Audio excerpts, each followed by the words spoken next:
Hello दोस्तों, नमस्कार। अपने यूट्यूब चैनल पे सब भाई बहन को प्रणाम करती हूँ। आप सबको बहुत प्यारा कजरी गीत धान लगाने के समय का गीत गा रही हूँ। अच्छा लगेगा तो कमेंट में ज़रूर बताना कैसा लगा।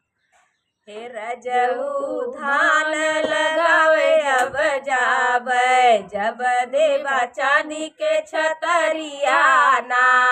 हे राजा धान लगावे जब जावे, जब देवा चांदी के छतरिया ना। बरखा पनिया चुंड मारे, बरखा पनिया चुंड मारे, होला गुदगुदी भीतरिया ना, होला गुदगुदी भीतरिया ना। हे रजऊ धान लगावे जब जावे, जब मिली चांदी के छतरिया ना। हे रजऊ धान लगावे हम जावे, जब मिली चांदी के छतरिया ना।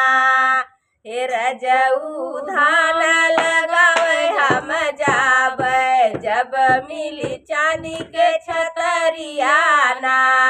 बरखा पनिया चुंड मारे, बरखा पनिया चुंड मारे, होला गुदगुदी भीतरिया ना।